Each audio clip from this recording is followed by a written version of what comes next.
Hello বন্ধুরা, আমরা আরেকটি গ্রাফের একটি লেকচারে চলে আসলাম।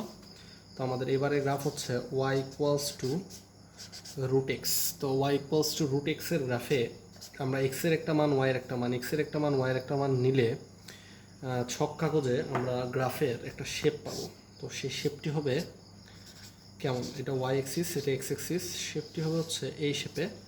এটাকেও কিন্তু আমরা বলবো প্যারাবোলা, এটাকেও কি বলবো, প্যারাবোলা, বা বাংলায় বলবো হচ্ছে পরাবৃত্ত, বলবো হচ্ছে পরাবৃত্ত। তাহলে y ইকুয়ালস টু আমরা রুট এক্সের গ্রাফের যে হচ্ছে শেপটা পাচ্ছি সেটা হচ্ছে এই যে প্যারাবোলিক শেপ। আচ্ছা, এখন আমরা জানি v square equals to u square plus 2as। তো এখান থেকে বুয়েটে এবং ঢাকা বিশ্ববিদ্যালয়ে বহুতবার প্রশ্ন এসেছে।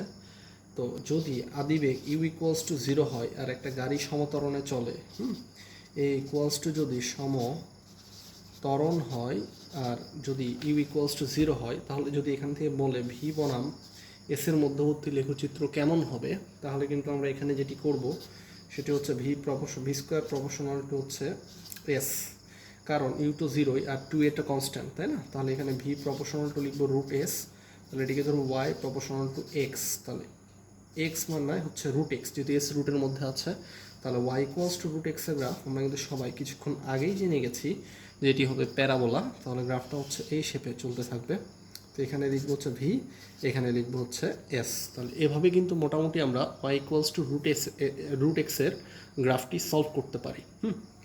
এখন প্রশ্ন হচ্ছে, যদি এমনটা হয় যে ইউ নট ইকুয়ালস টু 0, যদি ইউ নট ইকুয়ালস টু 0 হয় এবং এ ইকুয়ালস টু সমতরণ হয়, u not equals to 0 a equals to সমতরণ হয়, সেক্ষেত্রে কী হবে? সেক্ষেত্রে যে v square equals to 2as plus ইউটাকে ধরলাম হচ্ছে সি, একটা কনস্ট্যান্ট।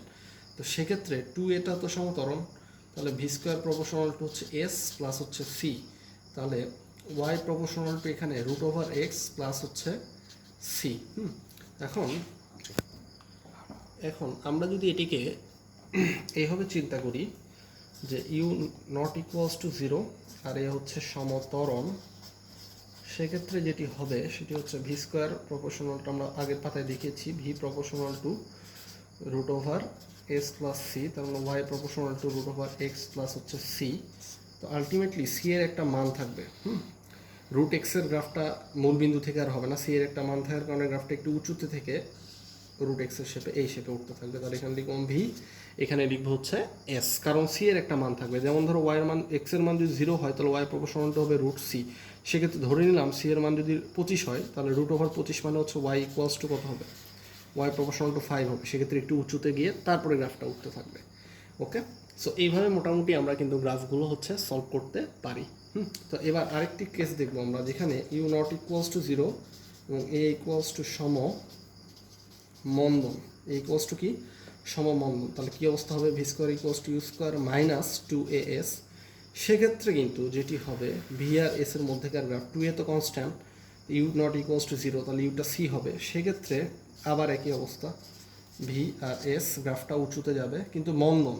যদি ত্বরণ বলতো তাহলে গ্রাফটা উঁচুতে উঠতো, কিন্তু মন্দন বলেছে উঁচুতে না উঠে, অর্থাৎ গ্রাফটা এই বরাবর না গিয়ে নিচুতে নামতে থাকবে। তাহলে এই বরাবর গ্রাফটা নামবে এবং একটা পর্যায়ে থেমে যাবে। সো যদি ইউ নট ইকুয়ালস টু 0 সমমন্দন হয়, তবে শেপটা হবে ভি এস এর এই যে শেপটি আমরা দেখছি এটি।